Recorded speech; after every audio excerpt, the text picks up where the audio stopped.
At 75, while many choose to retreat from the spotlight, Stevie Wonder stepped forward not to perform, but to say what he had never said before. After more than 6 decades in music, he no longer hides the scars tucked beneath sweet harmonies and love songs. For the first time, the artist, long known for his humility and composure, openly admitted there are colleagues he has never forgiven. This isn't a list of scandals, nor is it a memoir filled with blame. These names don't appear because they broke rules, but because they touch something Stevie holds most sacred: the dignity of the artist. From award stages to recording studios to private conversations, every word, every gesture, every silent clash is now strung together into a portrait that is startlingly raw and real. These are fractures that have never been told until now. Why did Stevie choose this moment to revisit the past? And what made him carry a lifelong silence, only to break it when no one expected? The story that's about to unfold isn't told to accuse, but to understand. To understand a legend, and the very things that made him one. Berry Gordy, the musical father and an unhealed wound. Some relationships don't just end, they leave behind silences that never truly fade. For Stevie Wonder, that person is Berry Gordy, the founder of Motown, the man he once called his musical father. When an 11-year-old blind boy from Michigan first walked into the Tamla Records office in 1961, Berry saw something the world hadn't yet seen. He didn't just sign him, he gave him the name that would one day be known across the globe: Little Stevie Wonder. Under Berry's guidance, Stevie became a phenomenon, a prodigy, playing harmonica, performing fingertips live at age 12, and helping propel Motown to its early 60s peak with hit after hit. Stevie once said that at the time, Berry believed in me more than I believed in myself. Their relationship went beyond boss and artist. It was something almost sacred: a mentor, a father, a godfather figure. But as with many father-son stories, deep love can often blur growing fractures beneath the surface. In 1971, as Stevie turned 21, the legal age to renegotiate his contract, he asked for something no artist at Motown had ever dared to request before: full creative control over his music. He wanted to write lyrics, arrange, produce, and most importantly, he wanted to break the Motown sound formula that Berry had crafted as the label's golden signature. At Motown's Detroit headquarters, a closed-door meeting was held between Stevie and the board. Stevie, without preamble, said directly, "I'm no longer the child you created." Berry replied without hesitation, "You're ungrateful. I made you, and I can destroy you." According to those present, no one needed to raise their voice. The chill of that one sentence froze the room. Stevie stood up, said nothing more, and walked out. No tears, no shouting, just silence, and a decision that would change everything. When his old contract expired at the end of that year, Stevie was ready to leave. Realizing he was about to lose his most brilliant artist, Gordy had no choice but to concede Stevie would receive full rights to produce, arrange, and release music on his own terms, something unprecedented in Motown's history. From that point, Stevie entered the peak of his career. Albums like Music of My Mind, Talking Book, Inner Visions, and Songs in the Key of Life followed landmark works not just for Stevie personally, but for American culture. And yet, no matter how great the success there was, one thing Stevie never did forgive. For decades, he avoided mentioning Berry in interviews, not out of hatred, but because he had not forgotten. In a 2025 conversation, when asked again about that long-ago confrontation, Stevie no longer held back. He said, "I respect what he did for me, but I'll never forget what he said that day." Older people often learn to forgive, they learn to let go, to live more lightly. But for Stevie Wonder, memory isn't just something to tell, it's something etched in blood. And with Berry Gordy, the man he once called father, perhaps it is for that very reason that silence is no longer an option. Paul Simon, a joke, an unhealed wound. If Berry Gordy represented a fracture from within, a godfather figure turning his back in a pivotal moment, then Paul Simon was a wound dealt under bright lights before millions of viewers. In 1976, the Grammy Awards were held at the Shrine Auditorium in Los Angeles. Stevie Wonder, after the sweeping success of Inner Visions and Fillinganis' first finale, was expected to take home another golden statue for Album of the Year. But that year, he hadn't released an album. The winner was Paul Simon for Still Crazy After All These Years. Simon stepped onto the stage to polite applause. Looking down at the front row where Stevie sat, he smiled and said, "I'd like to thank Stevie Wonder for not releasing an album this year." The room burst into laughter. It seemed like a light, cheeky moment. But to Stevie, a blind black artist sitting in that audience, it wasn't a tribute. It was a joke that landed like a slap. He didn't react on camera. He didn't leave his seat or disrupt the ceremony. But according to close friends backstage, Stevie approached Simon. His voice was quiet, but steady. "Do you think my music is a joke?" Paul Simon, known for his calm demeanor, likely didn't expect his words to leave such a deep wound. He quickly explained, "It was just a joke, Stevie. Don't take it so seriously." But Stevie didn't respond. He didn't smile. And he never mentioned Paul Simon again, not in any interview for decades. A few years later, Simon invited Stevie to join his Graceland tour in 1987. No reply, not a refusal, just silence. Those who worked closely with Stevie understood that joke closed the door forever. It wasn't until 2025 that Stevie finally spoke about it. "I put my whole soul into Intervisions. When he said that, I didn't feel like I lost. I felt like I was being laughed at." That quote, posted verbatim across social media platforms, ignited a wave of public reaction. A generation of fans who assumed Stevie had long since brushed it off now learned he had carried that hurt for nearly 50 years. Simon, by then in his 80s, issued a short apology on Instagram. "I never meant to hurt Stevie. He is a legend. I'm sorry if my words caused him pain." But for many, especially for Stevie, the apology was too late and too light. John Legend wrote, "An artist like Stevie Wonder should never be mocked. He deserves nothing but absolute respect." This wasn't a scandal. There were no broken contracts, no lost money, no media frenzy. But for Stevie Wonder, it struck at the deepest thing an artist protects: dignity. He once said, "I am a blind black artist writing music in a world I cannot control, and I've had to prove my worth inch by inch."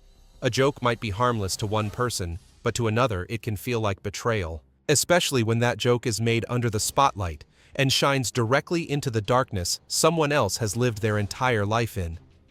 To Stevie Wonder, it wasn't just a comment. It was a look not from the eyes, but from deep within the soul.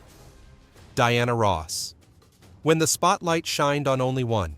In the Motown family, where each artist was a vital piece of the puzzle that shaped modern American music, Stevie Wonder and Diana Ross were once seen as two of its closest icons. Growing up together from the early days when Motown was still just a budding dream, they shared more than just stages. They shared a vision to bring black music to the mainstream with dignity and excellence. Throughout the 1960s and early 1970s, amidst vibrant melodies and glittering lights, their bond, described by Stevie in several interviews, was that of family. Ross often introduced Stevie as her little miracle brother, while Stevie expressed deep admiration for Ross as one of the leading voices of their generation. However, as with all artistic families, sometimes what goes unspoken lingers the longest. In 1983, Motown organized a landmark television special, Motown 25 Yesterday, Today, Forever. More than just entertainment, it was a monumental event, a reunion of the names that had shaped the label's legendary history. Stevie Wonder was invited to perform as an essential part of the celebration. But the central role, the host and the face of that historic evening, belonged to Diana Ross. According to members of the production team, there had been a proposal for a duet between Ross and Wonder, a historic highlight. But in the end, it never happened. Stevie performed solo. So did Ross. No shared moment, no hand-in-hand nostalgia, as the audience had hoped from two giants who once rose side by side. After the show aired, many viewers asked the same question: why didn't Stevie and Ross share the stage during such a monumental night? Neither of them responded. No explanation, no correction. In the years that followed Stevie's presence in events or projects related to Diana, Ross noticeably faded. There was no public falling out, no harsh words, just an ever-widening silence with time. When asked in 2025 about that relationship, Stevie referred to the past with quiet restraint. He didn't say what happened, nor did he place blame. But to those listening, it was clear something during Motown 25 had made Stevie feel left out, not just from the stage, but from a memory that once belonged to both of them. Sometimes rejection doesn't come loudly. It can be a song that's cut, a proposal never answered, a nod that never arrives. And in a world where Stevie Wonder rarely shows anger, absence alone is enough to express what he's chosen to keep silent about for decades. Quincy Jones. When two egos couldn't find the right arrangement. If the distance between Stevie Wonder and Diana Ross was a quiet silence, then his relationship with Quincy Jones was more like a beautiful chord that started in harmony, but fell out of sync at the final beat. Stevie and Quincy were once rare allies in the music industry. They not only shared stages and studios, but also stood together in iconic moments, from celebrating Black culture to leading global humanitarian efforts.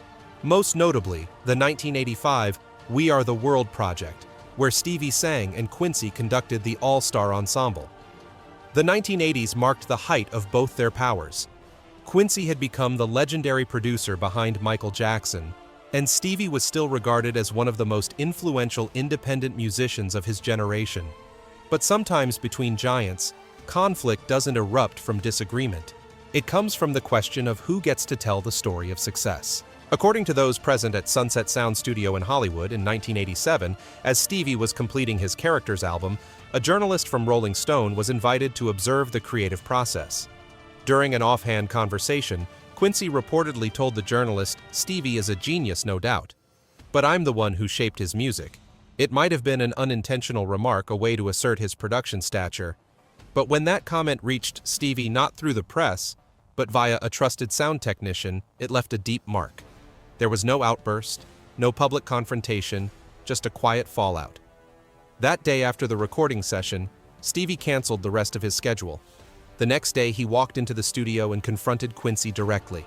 No one knows exactly what was said, but according to a musician who witnessed it, the exchange lasted less than 3 minutes. After that, Quincy left. And from that point on, the two never collaborated on any musical project again. No interviews ever brought it up. In Quincy's later memoir, he wrote in detail about Michael Jackson, Frank Sinatra, and Ray Charles, but didn't mention Stevie Wonder at all. For years, Stevie remained silent on the subject, until 2025. In a rare, candid interview, he finally said, "Quincy is a legend. I once believed he was an ally, but no one has the right to rewrite someone else's work, especially when that person fought every inch to be recognized." Not a bitter statement, but enough to reveal the depth of disappointment that had remained unspoken for nearly 4 decades. Kanye West, when arrogance overshadowed legacy. If the tension with Quincy Jones was a quiet wound built over time between two seasoned creators, the story between Stevie Wonder and Kanye West was a direct collision between two generations, two value systems, and two very different egos. Their first encounter took place after the 2005 Grammy Awards at a backstage party in Beverly Hills. Kanye, then riding high on the success of his first 2 albums, The College Dropout and Late Registration, was being hailed by the media as a new breath of soul and hip-hop. Bold, confident, and unfiltered, Kanye walked straight up to Stevie, shook his hand, and declared, "You're me now. I'm taking soul into the new era." According to those present, Stevie didn't get angry or push back. He simply smiled and replied that Kanye was very talented, but don't compare yourself to me. A short statement not meant to insult, but a cautious warning.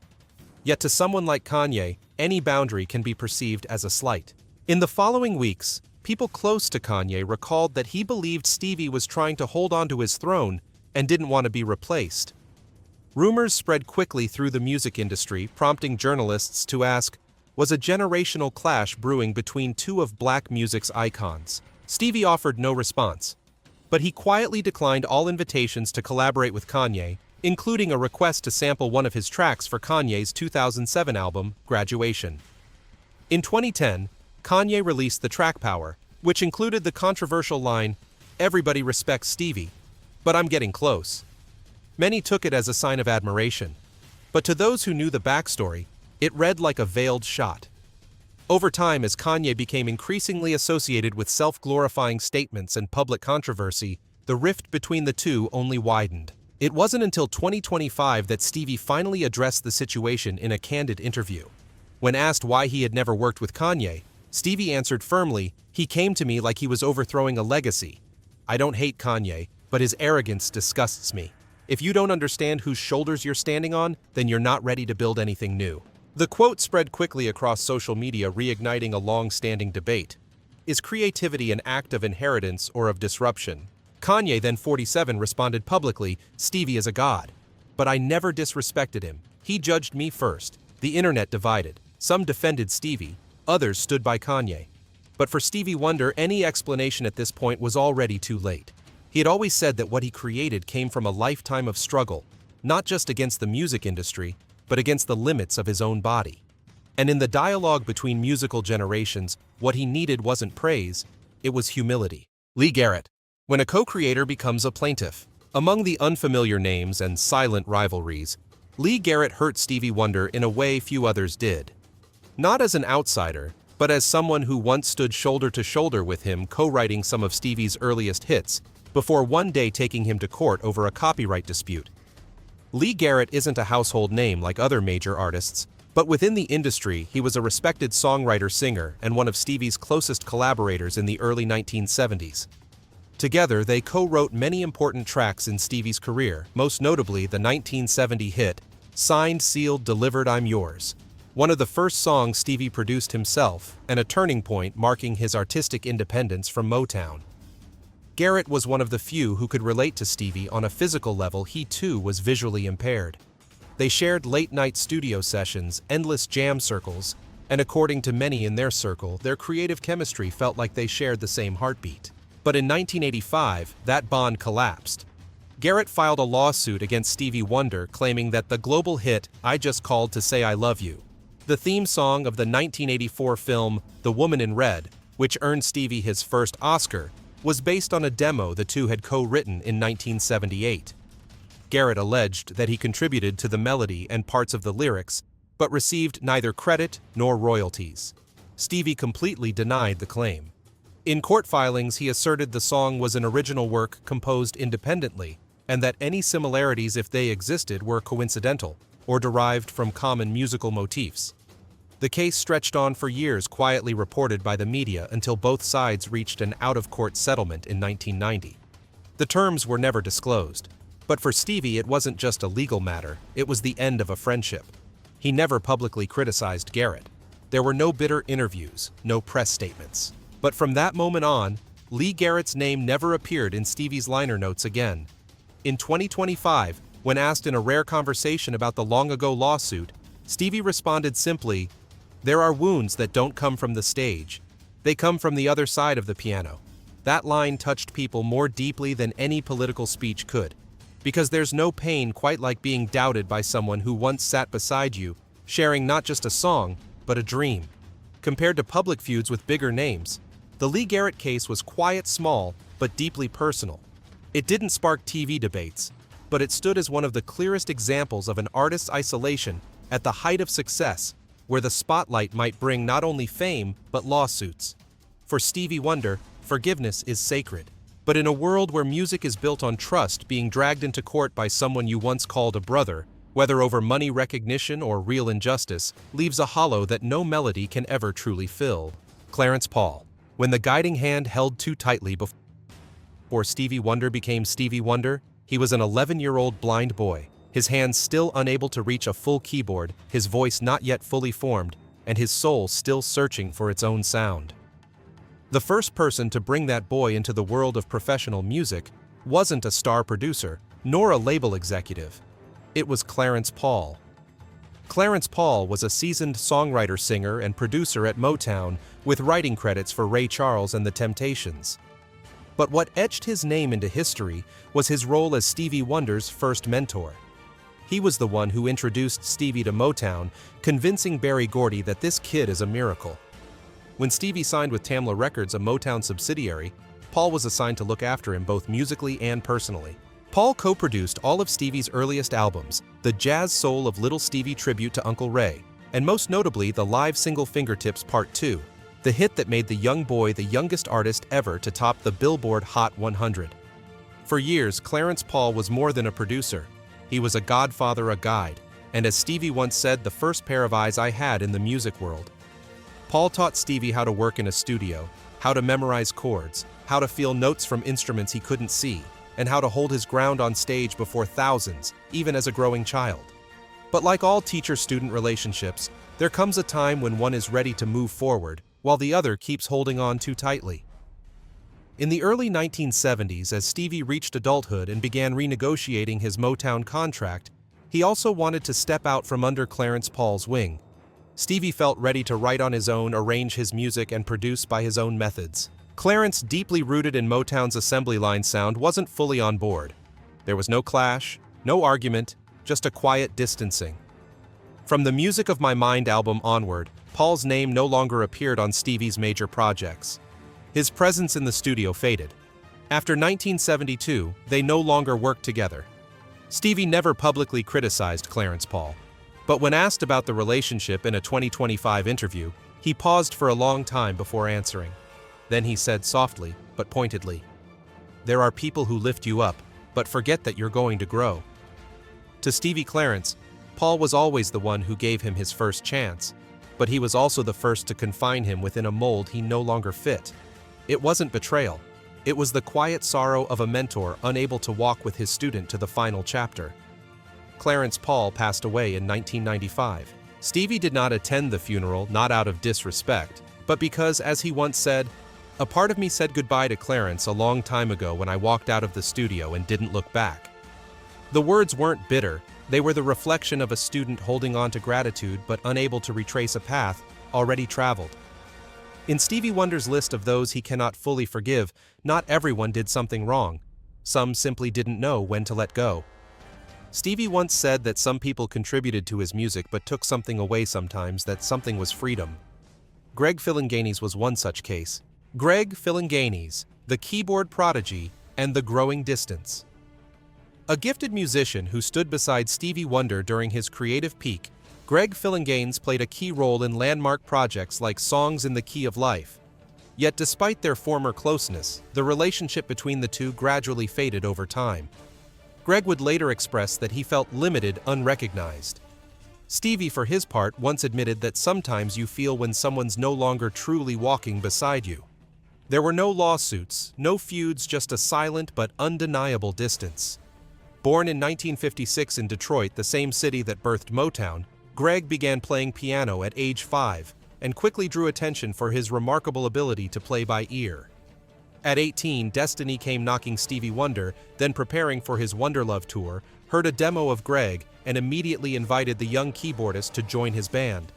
Being chosen by Stevie Wonder was no small feat. Stevie rarely placed deep trust in others, especially musicians, those who had to keep pace with his near-superhuman creative flow. But Greg did more than keep up. He became an essential part of Stevie's golden era. From the mid-1970s to early 1980s, Greg Fillinganis was Stevie's second pair of hands. Not only did he play keyboard on major tours, but he also worked in the studio as a key support musician and synthesizer programmer, especially crucial as Stevie experimented with emerging technologies like the Moog ARP and Yamaha CS80. But like many relationships in Stevie's life, the spotlight couldn't mask underlying cracks.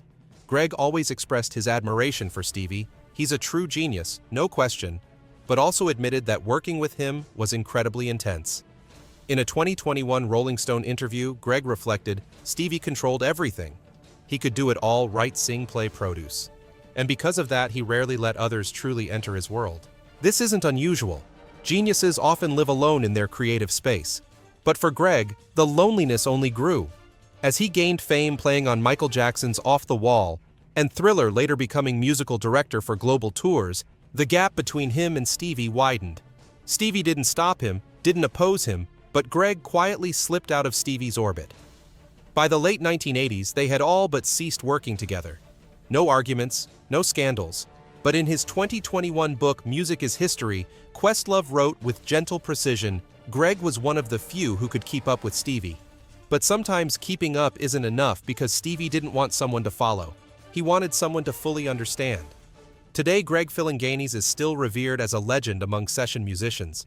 But ask Stevie Wonder about him, and you'll hear brief, polite responses, none of the warmth and fire that once defined their bond.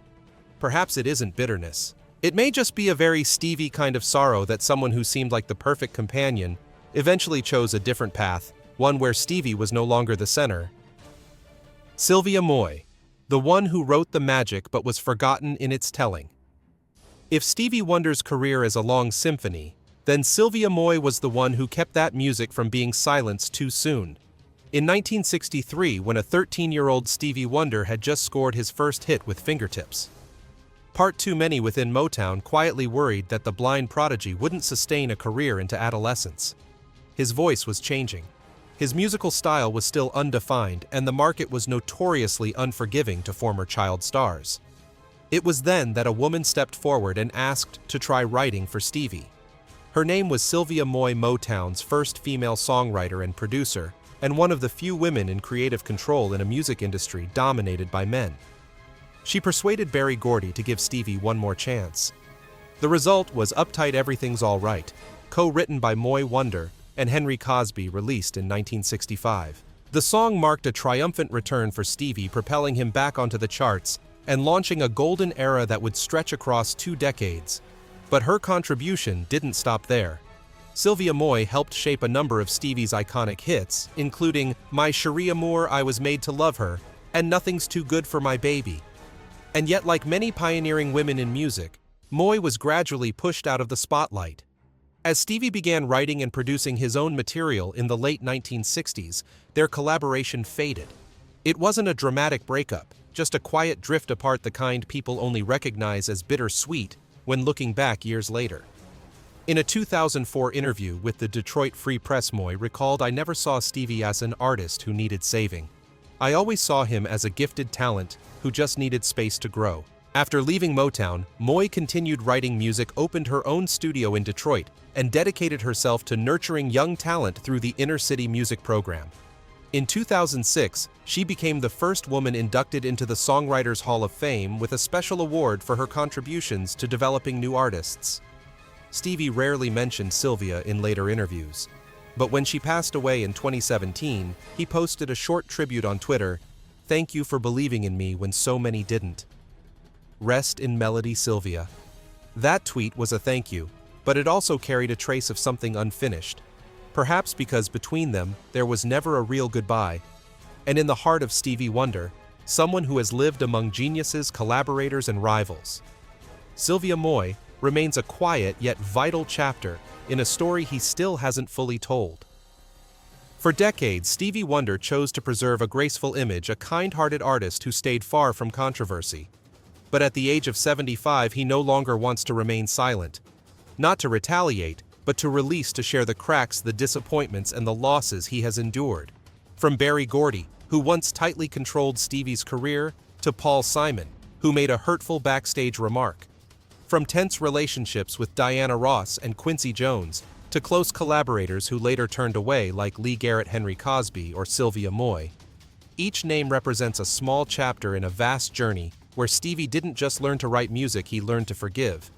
Because being an artist is not only about performing, it's about living, enduring, and fighting to hold on to one's true self. Many might ask, should Stevie have spoken up? Does this tarnish the image of a legend?